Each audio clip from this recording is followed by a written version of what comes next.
Know this. Introducing the original blood clot podcast, not players. Soothing Semantics. Special dedication all the way from New York. Boom. Yeah, man. SWOT Semantics. Yeah, me know. Boom. Soothing Semantics. Yeah, me know. Big ups to the man now. Soothing Semantics.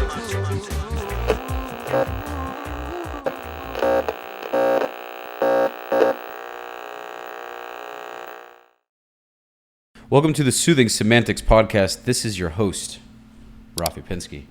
Make sure to subscribe, like, share. Check out all of the past and upcoming episodes. Today, we have Adrian on the show. What's up, everyone? Man? How's it going, man? Thank you for having me. Dude, pleasure having you. Yeah.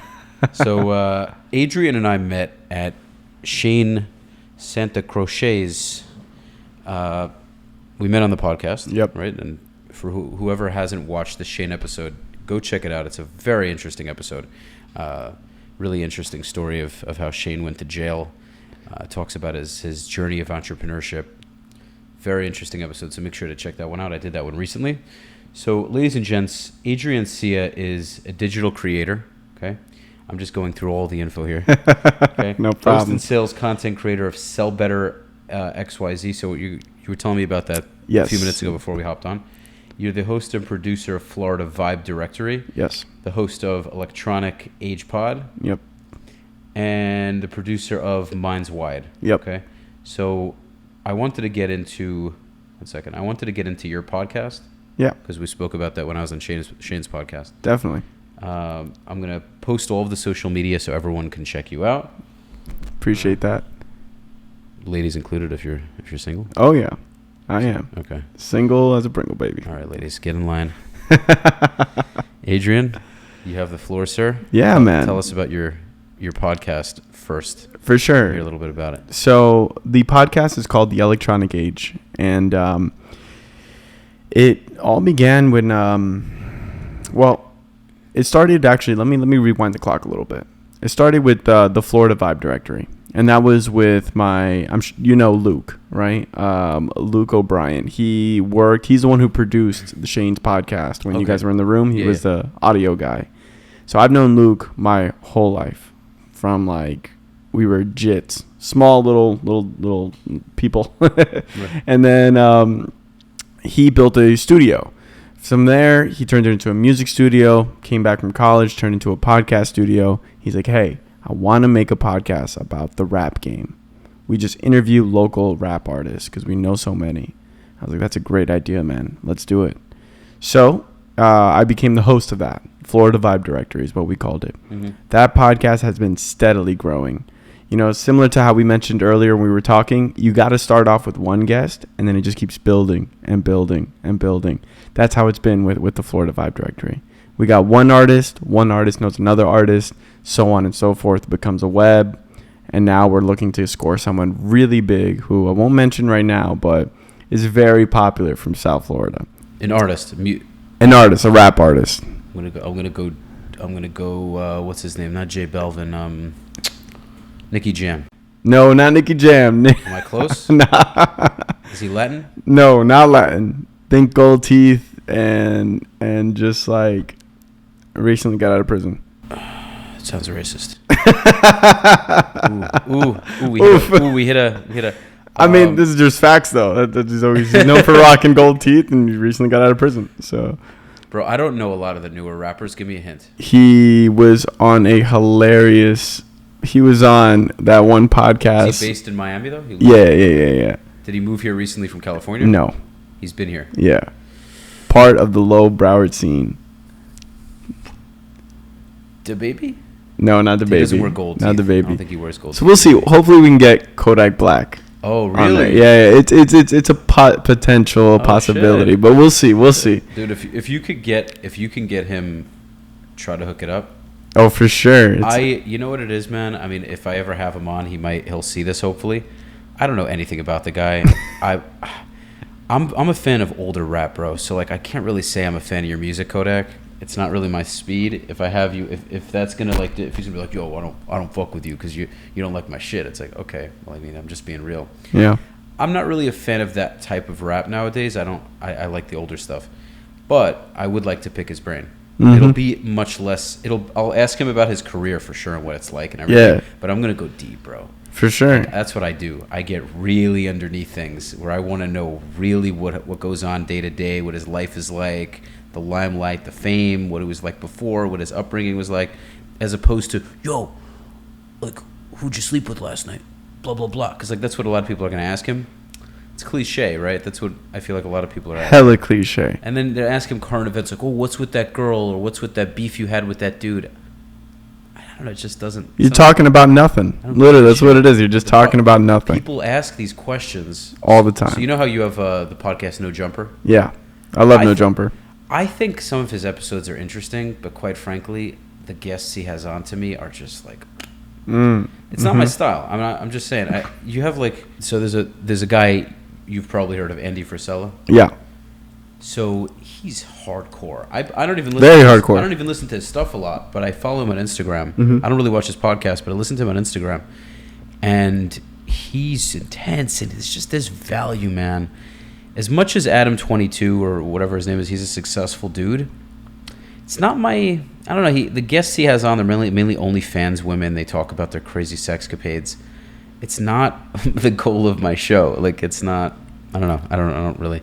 But either way, that's what he's gotten him famous. Though I think he's just kind of sticking to his guns of what he knows. Monetarily, it's getting him what he needs. Yeah, like we're very different people. Clearly, yeah. He lives a very, very out there life. You know what I mean? Like, yeah. He does his thing.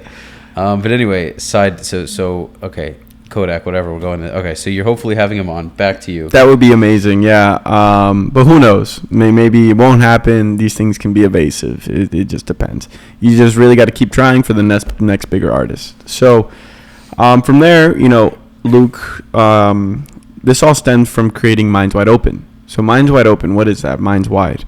Minds Wide Open is our media company, right? So we not only produce podcasts, we record artists, but also we just recently filmed a commercial for a company because we have just so much equipment and so many things that we're very well versed with that we just use it and provide it as a service, right? So the idea for Minds Wide is that to produce multiple types of podcasts to create a YMH style of company. You know YMH, Your Mom's House? Yes. Yes, right? Yes. Your Mom's House has so many podcasts under its belt. And that's what makes it so. Oh, they have a bunch under their belt. So many. Like, look at Danny Brown. I thought it was one podcast. Yeah, but YMH Studios is like the umbrella. I just love Tom Segura and his wife. Tom Segura is hilarious. Bro, the one that they did with. Did you see the recent one with Andrew Tate? I did not. Oh my god. But I did see. You know who I'm talking about? Oh, I know Andrew He's Tate. All over the internet. I love Andrew Tate. Right? I think he's Dude, badass. He says almost everything he says I agree with. He just says things in the most abrasive, aggressive, cocky way that trigger so many people. Yep. But when you listen to it from a rational point of view, listen, there are some things that I think are wild, but most of what he says, like he'll talk about depression. I'm not going to go too far down a rabbit hole, but I honestly, bro, I like a lot of what he says, man. Yeah. He talks about business. He talks about depression and all these things. Honestly, bro, I agree with it. Like, he'll give these perspectives and people get really triggered, but he's like, bro, back in the day when life was harder, when people were at war, people didn't have time to worry about these things, my feelings and this and that. So I don't know. I happen to have a very tough love attitude, and I resonate a lot with the way he thinks. I think a lot of other people are a lot more gentle in their thinking, and you can argue more empathetic or sympathetic, and they look at him like this evil, terrible guy who's so mean. It's just like the reality is, bro, we had a lot more people like that back in the day. 100%. Back in the day before everything was soft and mushy and weak, men, this is how we were. So I resonate. And the thing is, he has a life that backs up what he talks about. You know what I'm saying? Like, this guy was a kickboxing champion. Mm-hmm. He is in Romania. He has connections to the mob, like so on and so forth. Like, he lives that life. Mm-hmm. He is about that life. So when people like mislabel him as being insensitive and stuff, it's like, no, this is just his reality, and he's telling you what it is. You know what I'm saying? And I think it's very true. Yeah. A lot of the things he says make a lot of sense. He says a lot of very true things. Yep. Okay, so back on So we were going the Minds Wide Open, Your Mom's House, right? Like that concept of having multiple podcasts, all under an umbrella company in a way, because then you're just becoming a content powerhouse. You see. So we have the Florida Vibe Directory. We're starting another podcast very soon, called Proximity FM, which is going to be more like a radio style podcast. And then we have the Electronic Age, which is associated with Minds Wide Open, but it's more just my thing.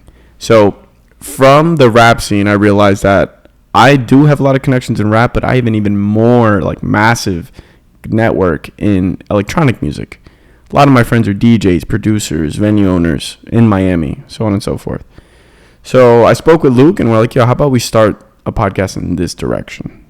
And that's when I began the Electronic Age. And ever since then, I've just been interviewing DJs, producers, venue owners, talent buyers, things like that. How's it going? It's going really well. We're just right now on the 4th episode. Yeah. I still need to release the 3rd. It's now coming to the point where I'm realizing these are going to be the troubles of managing a podcast, right? You got to be on top of it all the time. Like, you recorded it, all right, now release it. You can't just sit on it, because it's so easy to sit on content, Brand. You got to know when to just, like, strike while the iron's hot. So these are things I'm learning. There's so many nuances, bro. Like, I have yet to figure out so many things. So many nuances. What I've just come to realize about content creation is there's no guarantee. Like, there's no guarantee with anything. Mm-hmm. But the consistency is the number one thing. The consistency and the willingness to continue to tweak things little by little. There's so many moving parts, but for me, I just make sure to do what I can, at least, right? So I know that I will put out one a week. I have to. I don't care if I have to interview a fish. Straight up, bro. Like, I will. Of course, I try to get on people that I want to talk to. Yeah. But I'm always making sure that I have a conversation with somebody. Yeah. I have to. It's a non-negotiable. So that's what I do, and I've been having my editor put out clips and shorts of all of my episodes from the last few weeks. So he's going back from the beginning of the podcast, and now we're putting out all of these shorts and everything. Nice. You know, and that's another thing in and of itself, because that's a money. It's micro content. Yeah, but I'm saying, like, that has huge benefits down the road, but right now that costs some money. Good for the editor, though. Yeah, fantastic. Yeah, so that's what we're doing. Nice. But so you're doing. So back to you, man. You're doing several different podcasts in different neighborhoods, so to speak. Yeah, topics. exactly. So Minds Wide is encompassing multiple podcasts all under the umbrella. Mm-hmm. And then from there, producing more content and just consistently being on a content train. Now, the best way to do this is just develop systems, we've learned. And we can do this with tech, or we can do this with manpower. Technology makes it much easier. Here's a good example. We use Blackmagic design cameras and DaVinci software. So DaVinci lets you record, and since DaVinci is Blackmagic, it's the same company, everything you record on a Blackmagic design camera allows you to run it through something called an ATEM. An ATEM Mini is a switcher. This switcher allows you to basically do post-production live. So as we're recording, let's say we had someone right here who was teching our podcast. He could be watching us and then slide over to cam 3, slide over to cam 1. Well, here's my question. Why does it matter if it's done live or in post? Because if it's done live, I don't need any post. You get me? Okay. If it's all done live, I have no need for post. Everything's already clipped up because the clips were made. You're saying it's a lot more efficient. Way more efficient because someone's then and there. Exactly. Someone's pressing a button as it's happening. They're like, "Wow, that was a good piece of content." Boom. Button push. Also zoom in. So let's say right now you have the camera on me. Oh yeah. If I say I make a funny face, I make one of those, but moments. I can't clap here, right?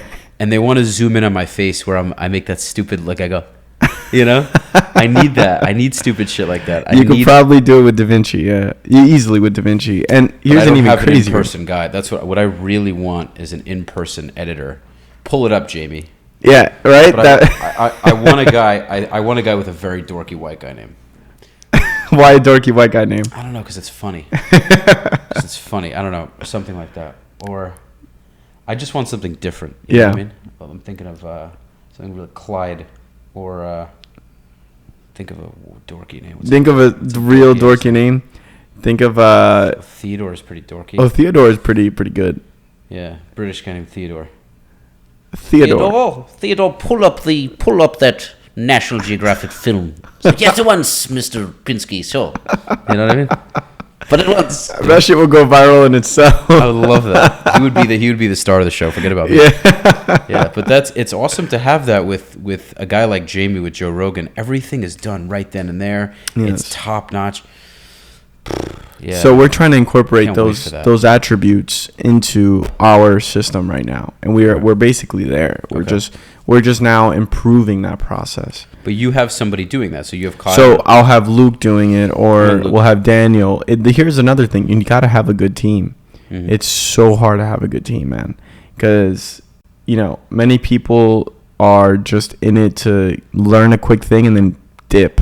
They just don't really see the long game. They don't see the vision, so they don't commit. And getting that commitment is the hardest part. So you're what do you guys do? There's 3 of you on each of these platforms? There's 3 of us total. 4. Actually, the team's been growing lately. Right now, there's 5 of us actually, and we've just been brainstorming different ways of producing content, creating it. Just how can we make this bigger and better? So you split it 5 ways profit wise if you make money? Yeah, depends on the project that we're doing, right? So like if we're shooting a commercial, maybe if only 3 of us were involved with that, then the profit would be split 3 ways. So it really depends. It doesn't always need to be 5 people. Okay, so in terms of the podcasts, have any of them made you a decent profit yet? Not yet. Okay. No. Long game. When it comes to podcasts, it's totally a long game. It's crazy though. It's like one day you make the right move after, and it's not just one day, right? Because you're looking back and you think of all those days it took, the little stepping stones where you're like, come on, let's go. and the thing is about the podcast, I love it so much, but still there's this thing in me where I'm like, come on, let's go, Yeah. You want that day to happen, right? And man plans and God laughs, but thank God I love it so I can actually fight through it. But in terms of that one day, there was this podcast, these 2 Canadians, it's called the Money Buys Happiness podcast. Okay. Maybe you've heard of it? I'm not. They just interviewed Kyle from Nelk. Okay. He never goes on podcasts, supposedly. And they got him on. They DM'd him a million times. And Wow. he finally came on. They were just insanely persistent. And then they called him out. They did a podcast, and they're like, come on the fucking show already. You know what I mean? It's pretty much what they said. And I was like, wow, shit. That's big. That's awesome. Yeah. He came on. The video got 1.5 million views. Their podcast was about the size of mine before they had him on. They had, I don't know, 2,000 subs. Day later, bro, I just was watching their podcast. 1,000, 2,000, 3,000, 4,000, 5, 6, 10, 8, 10, 12, 14. Like, just subscribers were slamming them, dude. Blowing up. Oh, bro. And he said in the pod, he's like, I'm going to blow you guys up. Can you imagine you have a huge guest, and he goes, I'm going to blow you guys up? Think about the jitters you have in your stomach. And he does it. He pulls through. But imagine I was a guest on your show, and I had a massive platform, and I sit down in your chair, and I go, I like you, dude. I'm going to blow you up. I mean, that sounds kind of gay.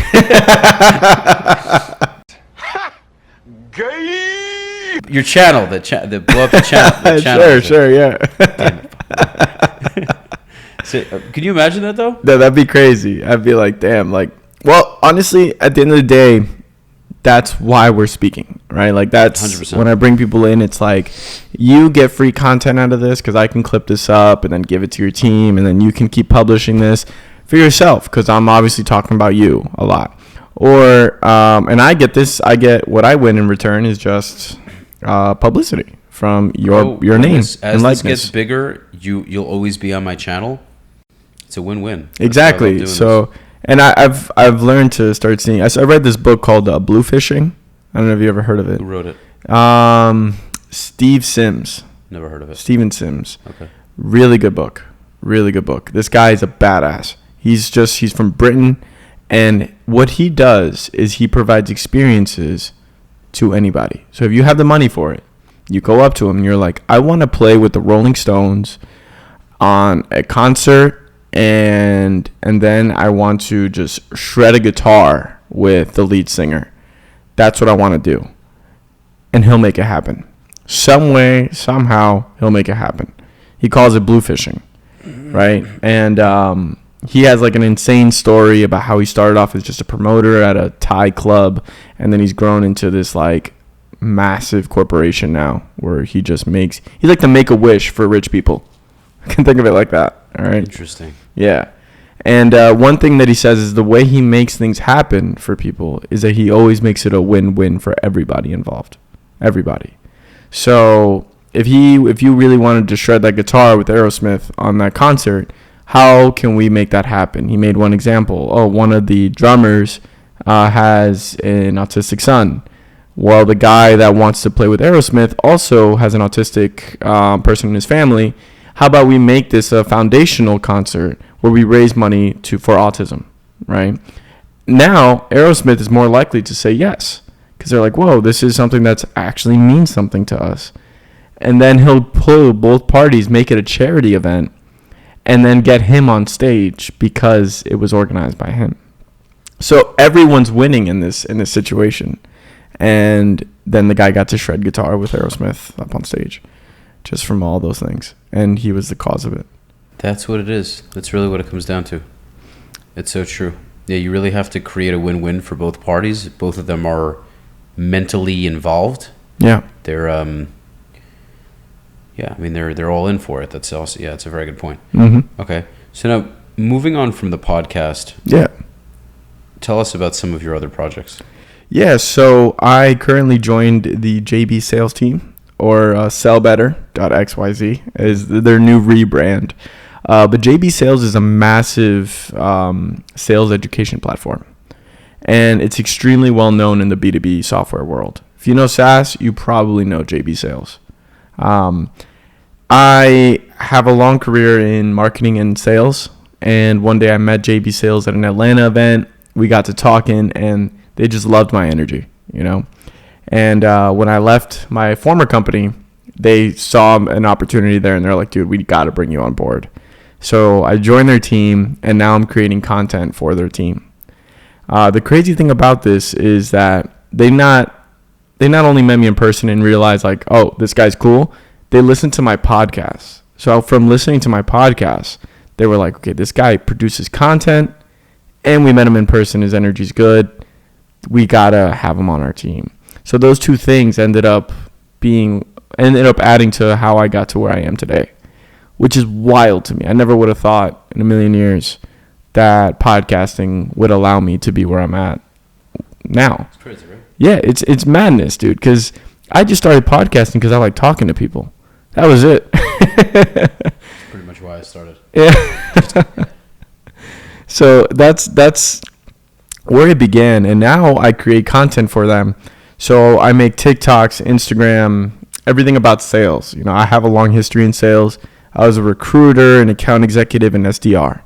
So I know pretty well the cycle, the full cycle of what sales looks like. A lot of experience, and I just now make content related to that experience or whatever webinar that they may have coming up. And these webinars are super educational, man. It's like how to close a cold call, how to get the prospects you want on the phone or over email, how to do video prospecting. All these little nuanced things that you don't think about in sales, they have content for. And it's incredible because it shows you how much content, how powerful content can be. If you have good content, dude, people will come. That's how I see it, at least. In addition to all of your content creation, did you grow up in Florida? I was born in New York, in Queens. Oh, cool, man. I grew up in Brooklyn. But, oh, sweet. Yeah. But I wasn't really raised there for a long period of time. I have tons of family there, though. So I go back pretty frequently, see them. I left New York when I was 8. My family moved to Florida, and I was raised here in Hollywood, Florida. Now, Florida is just been everything for me. Like, I love living in Florida now. I wouldn't want to live anywhere else. I travel a lot for work, and I think the close second, maybe like Austin, Texas. You I haven't been to Austin. I want to check it out, though. Pretty cool, man. If you like live music, a youthful city, that's a spot. And damn good food. I'm talking really good food. Hell yeah. The barbecue, the Texas barbecue must be on point, yeah. Dude, I barely had barbecue, and I can tell you the food what'd you eat? I had every restaurant I went to, I had steak, I had duck, I had like so many different varieties of food. I just fell in love. I was like, wow, this place has everything. It's so That's good. awesome, bro. That's dope. Yeah, I've been to, where was I? I think I was in Houston and Dallas. I didn't spend a lot of time in Texas. It was on a road trip, but I had a blast. It's a good time. So Austin's not a place I've been to. Florida's the shit, dude. Love it. I don't know about the crazy parts where people, eat their kids. There's some weird. Every weird fucking story is in like Jacksonville or Tallahassee or something. Yeah, it's more north. Right, it's all up north, bro. Yeah.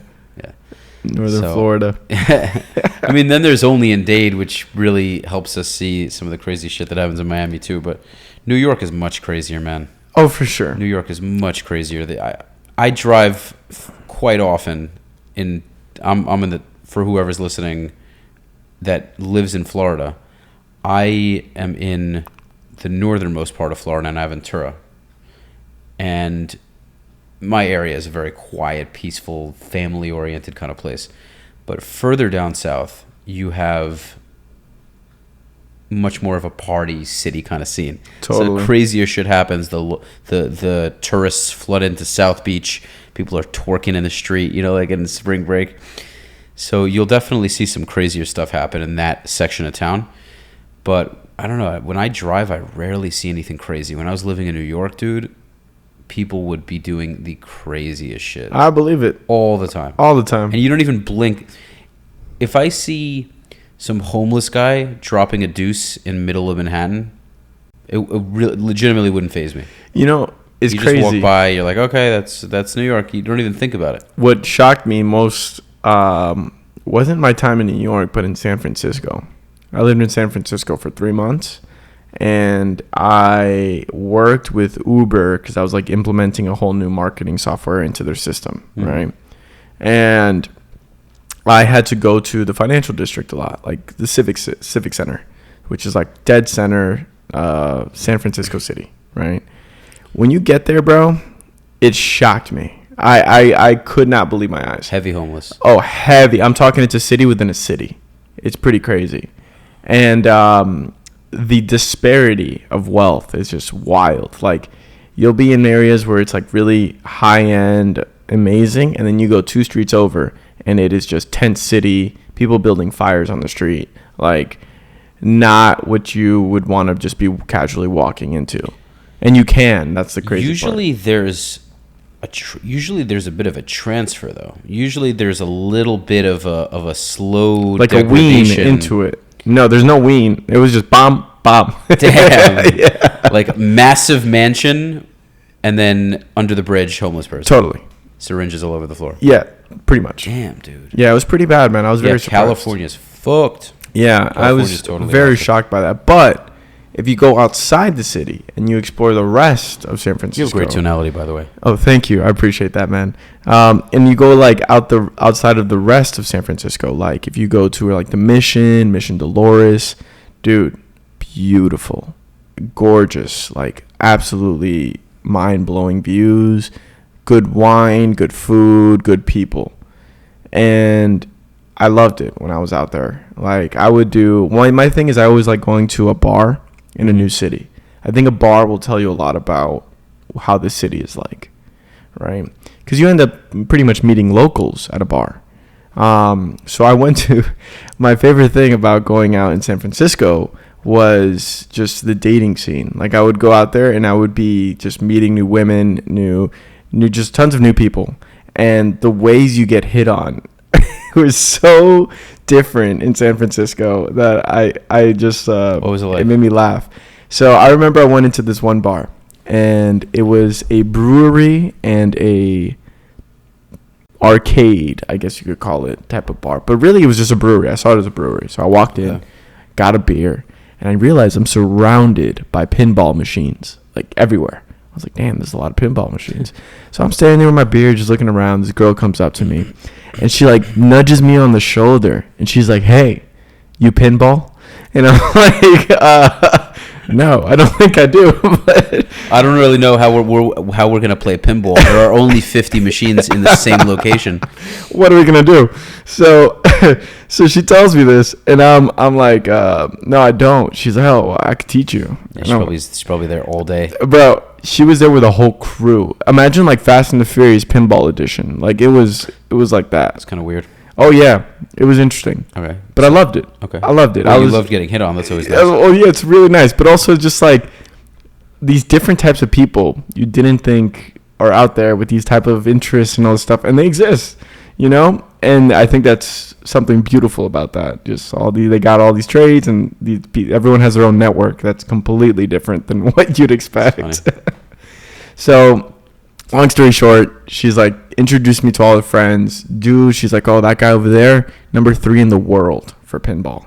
This guy's like humping the machine. I'm talking like this guy's in it. He's like, like literally like thrusting the fucking machine, bro. And I'm like, yo, word. I gotta meet that guy. That guy has way too much time in his hands. And then that's crazy. Dude, they'd like totally welcome me with open arms. I met the people in the back. They're like, yo, you gotta hop on a pinball game with us. I start pinballing with them. They're like, no, you gotta move your hands, your fingers a little bit more. And I was like, wow, I didn't know. 10 minutes later, you're butt naked. You're just on top of the pinball machine, and they're like, harder, push. And you're like, I'm trying. More ball. Ball to wall contact. You just hear like all the noises of the machine. And you're just like, whoa. You walk out there, you're all sweaty, you're limping out of the bar, and you're like, oh, thank you, Sally. I appreciate it. She's like, come back again. And you're like, I don't know. I don't know about this one. You get back, so you get to bed, you're trying to recover. You're like, pinball too hard. Man, that was like playing a little fucking game of football. Who knew, man? Pinball in San Fran. Yep, It's pinball crazy. in San Fran. It's a big thing. Did you get your clothes back at least? I got him. Yeah, I'm glad. Left Thank there God. with the clothes on, thankfully. So I love these visual stories. Yeah. yeah, so it's all part of. It's one thing I'm really grateful for, man. Just being able to travel, because I travel a lot for work, and from that, I just like to go out and explore a new city. And every time it's a different vibe, different environment, and just network. You never know who you're gonna meet, you know. And it's led to a lot of great things. And crazy enough, a lot of them tie back to Miami. So people I'll meet in Austin, people I'll meet in San Francisco, they'll all be in Miami at some point in time. So it works really well for me, because they'll be like, hey, we're gonna hit this club. I'm in town. I remember you telling me you're from Miami. They'll hit me up in my DMs on Instagram. Do you want to go out with us? I'll be like, yo, we had a great time in San Fran. Like, for sure, I'll go out with you guys. I go out there, maybe we get a table, and then I meet someone else. That person is a DJ, and the next thing you know, I can get them on my podcast. So you just never know how, like, people tie into one another. Dude, the networking is the most powerful part of doing the podcast. I agree. I was talking to somebody yesterday. He's an investor, real estate investor. And we were driving, checking out properties with a seltzer.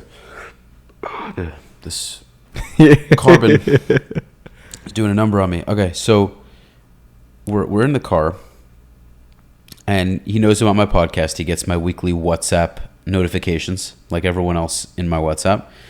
And we were talking about the podcast, and I was telling him about things I'm trying to do to, build it, and guests I'm trying to have on, and different discussions. And he's saying, I really think it's so cool that you're doing this, but I can't see myself wanting to be in the limelight, wanting to put myself out there. And I said, I understand that. Putting yourself out there has its pros and cons. At the same time, in 2022, if you have a business and you're not separating yourself from the competition and creating your own brand, you really get lost with everybody else. Totally. And, if he doesn't want to be the face of it, he should at least have somebody in his company that is, because otherwise you kind of get left behind. There's so much leverage, even if it's not a podcast that he's building, but he has a big Instagram page, for example. You can bring on people to syndicate into the deals. You can, people will join your investments if you want to buy a massive property, a huge multifamily, and your company doesn't, or your investors don't have enough to put in, you now have 100,000 followers on Instagram. You may have thousands of those people who are willing to pour money into the deal to make it happen. Yep. That's the difference between a deal happening and not happening. And I know several investors that do this. I had this guy, one guy, Alon Avgi, on my podcast. He has a solid size. He has a 13, I think, either a little under or a little over 13,000 followers. And he uses that as leverage. He gets a lot of people to syndicate into his property deals that he wouldn't have necessarily had, definitely not to that extent, if he hadn't had this platform. Right? And it's so valuable. And another thing that I saw that was incredible, you'll love this. I'm pretty sure it was this guy Travis Chappelle who spoke about this. He has a big podcast. He has a company, an app called Guestio. It's cool. You should check it out. Interesting. Okay. It's a free app. It has a paid option as well, which gives you more features. But what it essentially does is it connects you with guests and hosts. So you can go and be the guest, and you can also find guests. Oh, wow. Yeah, it's a great tool. So definitely check it out. I haven't implemented it yet, but I will. I just came across it very recently, I don't know, a week ago. That's pretty cool. So I'm going to check it out. You can pay to have people on. So I saw Manny Pacquiao is on it. I think he charges like 10 grand or something, maybe more. To be on your podcast. Right. Wow. So I'm trying to get him on for free. But if you want to guarantee that he gets on in a short amount of time, you pay him the dough and he comes and you call it a day. So what Travis said, which I loved and I resonate with so much, and I needed to hear that from somebody who's a lot more successful, is people make this excuse for not doing something because it's saturated. Everyone does. So many people do this. Oh, I'm not going to get into that industry. It's so saturated. I'm not going to become a realtor. There's so many. I'm not going to do podcasts. There's so many. But how many of them are actually doing well? Right? Very few in any industry, in any business, especially a business where you're not necessarily, well, most businesses work this way, where you don't necessarily see major results in the beginning. Usually how it works. Sometimes you come across the right person, God throws you a bone, you hit it big early. It happens to some people. For the majority of people, that doesn't happen. I agree. It takes a long time before they get that golden nugget. So he said, forget about this whole saturated BS. It's nonsense.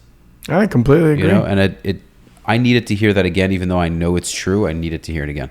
Yeah, there's no such thing as saturated, in my opinion. Like, yes, and in terms of like maybe certain, if you're trying to sell something, maybe, but even then, you can come up with a different angle for it. You know, there's always an angle. There's always a niche that is untouched. You know, you might be saturated in the grand scheme of things, but in the greater, in the macro, but you're not coming down to the micro. That's really the issue.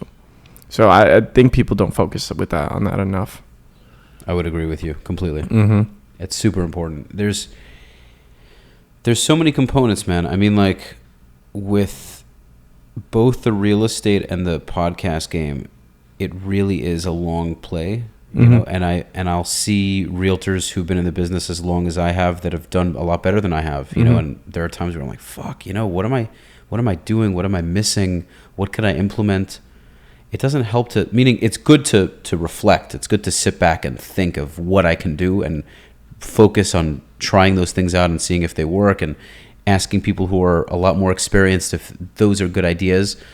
But everyone has a different process. Totally. What's super important is that you're self-aware and you know at all costs you're willing to continue to tweak and perfect the dials, you know, similar to how I have the gain on the interface, constantly changing things up as they go. Do you have to lower the volume or increase the volume? Little by little you do it, and over the course of time things become second nature. You know, you walk into that room, you know exactly how to negotiate. You walk into that room on the podcast, you know exactly what you're going to say for the most part. Oh yeah. Things start to become this natural state of flow where you're on autopilot. Yep. You know, your brain becomes a Tesla. And everything you do, it's, you know, and it takes a long time for that subconscious brain to turn on. Oh, yeah. You know, it takes a lot of training, right. I think, you know, really the biggest thing I think when it comes to these things is understanding who you are, right? Like, who the fuck are you? Like, really ask yourself that question. What do you want to become? What does that ideal version of that of yourself become? What do you see that as? And then thinking, what do you look like now? Okay, are you moving in the right direction to become that person? If not, okay, what do you got to tweak? This tweaking is, I think, this for me is what causes the most motivation for me to want to tweak things. Because, we can always talk about, you got to tweak things, you got to move, you got to be agile. But the thing is the motivation. Most people I know just don't have the motivation to do it. They're like, it'll come. Always. It's like, it'll come. I spoke to somebody I know about that actually recently. He's like, yeah, the right things kind of just fall into place, right? I was like, bro. No fucking way. No, they don't. I said, when you're already going after it every day, then there's a likelihood of things falling into place. It's not that they fall into place. It's that you're putting yourself in a position of opportunity to accept those things. Exactly. Could you technically dick around in your apartment for months on end, walk out of the house and find a case of $2 million? Yeah. Is that likely? No. Practically impossible. So it's, if you intentionally and aggressively go in a certain direction, luck is more likely to find you. But this whole idiocy of, let me not be intentional in what I'm doing, it doesn't make sense. I completely agree. Because you're banking man. on this tiny chance of luck. Minimal. Which is just silly. So, it's just because silly. even when you do it intentionally, you have not to be negative, but luck is slim still. Right? It's a dog-eat-dog world. Yeah. Not everybody gets the chance at success. Some people work years and years and years and years. There's no guarantee for anything. Yeah. But being intentional and sticking it out again and again and again and again. That's what I think what it takes to have that want, that craving to keep sticking it out, is seeing this version of yourself that you're like, okay, I'm going to become that guy, that girl, whatever it is. I'm going to become that person. And these are what qualities that person attribute has. Now I want to change. Like, you got to spark that flame to want to change, because if not, you're just going to stay stagnant, dude. It's very easy to fall into that flow. I've had this similar discussion. We're having a different, it's different, but the premise is similar. And I've spoken about this with a lot of people because I love this conversation. Mm-hmm. It's very tough to figure out what you want to do. That's the first challenge, is actually while you're sitting and working a job you don't enjoy, and that happens for most people, you have to have this reality check with yourself one day and say, I know I hate what I'm doing. I can't bring myself to quit and go do something else, or continue to do it and work on something on the side until it pans out, or go and get a new job, whatever the case is. So people push themselves away from the idea of changing, where they drink heavily, they smoke heavily, they just sit in front of a TV and watch a movie to wash their problem, to kind of forget about it all. Totally. And that's a very common thing that people do. And I have this fear where if I prolong that, I'm going to get to a place where it's going to be so much harder to turn that around. So I'd rather go through the stresses and the agony of whatever that's going to mean, meaning stepping away from the things I don't like to do and instead go after the things I do want to do, even if I have no idea where that's going to lead me. I just have this not blind faith, I think it's true faith, but faith in a sense is blind, right? Because you just don't have a crystal ball and you don't know what's going to happen. Yeah, you have faith. Yeah, bro. You just believe. You believe, right? You believe in yourself. Yeah. It's wild, man. It's a wild concept. Then there are times that when you just know shit, where if I know Joe Rogan invites me over to do a show, Joe Rogan, I'm manifesting this right now. We're going to have a conversation on your podcast, whether it be, and I'm just telling you, you're sitting here, so I'm just witness. Remember this, and I'll explain to you why it's going to be about this topic. But we're going to have we're going to have an episode about the Israeli-Palestinian conflict on your podcast, debating either a Palestinian or pro-Palestinian. I know you've wanted to do this with Ben Shapiro. I'm your guy. I'm manifesting this. Let's get this going. Let's make it happen. Whenever I meet you, I'm going to pitch this to you. So let's do this. I know it'll get a fuck ton of views. I'm absolutely positive. His episodes, he can talk about corn and it'll get millions of views. But this would be a phenomenal episode, and we're calling it out right here. You're gonna make it happen right here and now. Yeah. So other than so talking about all this hard work and manifestation, what's your take? I mean, you've been giving me your take, but I feel like you're about to say something, and then I brought the Joe Rogan thing. No. Like what's next for me? You mean? Well, that's also a good point. Sure. Yeah.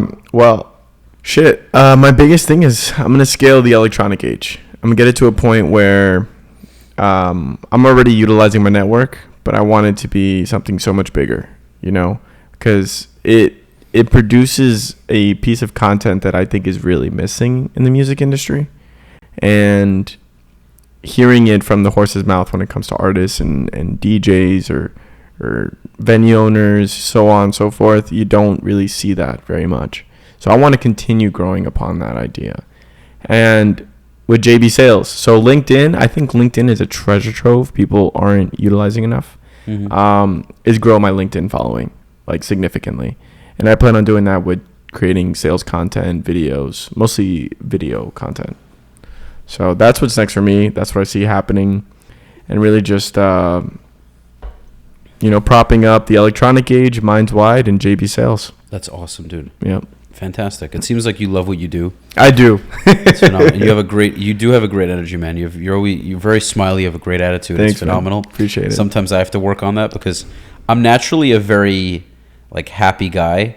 I just have my moods. I'm not going to say it's a New York thing. I think it's just maybe a mixture of the way I grew up. But there are moments where I'm super ecstatic and happy. And I think this is human nature, but some people will put on a smile and be overly happy even if their day is totally shit. Yep. Where I feel like I'm just more outward about my emotions. So I definitely, if I had a really bad day, I'm not going to walk around and be like, my day sucked, fuck you. But I feel that people who know me will kind of be able to sense. But then again, if people say, how's your day going? I'm very rarely going to be like, oh my God, I had the worst day. If it's an amazing day, I'll be like, oh my God, I had a sick day, blah, blah, blah. You feel if it. my day was decent, I'll say, I had a really good, I'm always going to say, thank God, great. Because the truth is, bro, in the grand scheme of things, perspective, if you're physically healthy, you have a place to live, you have food to eat, your day is quite good. Oh, hell yeah. Right? Anything else is phenomenal, but if you have all those things and you woke up, you ate, you went to sleep, you went to the bathroom, you're healthy, you have it much better than a massive percentage of the world. So, yeah, it might sound cliche to some, but it's very, very true. Completely. So as long as those things are true, my day automatically is a good day. So it's very hard not to say that. But yeah, there are times where if I compare it to, because as humans, sometimes we play the comparison game, even though it's a bad idea. I think naturally we do that as much as we try not to, is you say, okay, well, compared to where I'd want to be, my day could have been better. You get me? Meaning you could have Kodak Black on your thing. You could make $1 million tomorrow. You could get that car, that house you always wanted. You don't have it. So then there's that. Or you could be married to this incredible girl, but you're not. Whatever. Or you could have a kid. I can go on and on. It's a shoulda, coulda, woulda. Hopefully there are no kids. No kids. Okay. that you know of. Thankfully, no kids. Not in Austin during that trip. No. Pinball. I have people that I enjoy spending time with in Austin, but no kids. No kids at all. I just don't want anyone calling me up, emailing soothingsemantics@gmail and being like, hey, that Adrian guy, do you have any connection with him? His contact info? Yeah, you have his contact info. Is he bad? Adrian who? The who? The what? Dude, I think you have a kid. I think you got a kid. Anyway, I don't want to joke about these things. I don't have any kids, thank God. That's good. I want kids, but not right now. Same. Not right now. Same. Committed marriage. I'll have kids. I want kids in the future. The idea of little me's is awesome. Love it. I want to have it. It's just not now. Yeah, me neither. How old are you, by the way? I'm 26. Okay, so Yeah. I'm 28. You're a little bit younger. Nice. Okay, man. Well, dude, Adrian, thank you for coming, and thank you for coming on short notice, man. Yeah, man. No I problem. appreciate you. It's been a pleasure. I hope you had a good time. Yeah, fantastic time, man. It's been a great conversation. Awesome. Yeah, man. Yeah. Bam. Yeah, a little bit of a stretch. Ladies and gents, thank you for getting to the end of the episode. I know realistically, not everybody has the attention span. I really appreciate you sticking it out. Adrian, thank you again for coming, bro. Of course. Guys, make sure to subscribe, like, and when you subscribe, hit the bell so you'll be notified of all upcoming episodes. Make sure to like the podcast, like the episode, leave your comments, whether you hated the episode or you liked it. I welcome all comments, bro. Drop them in.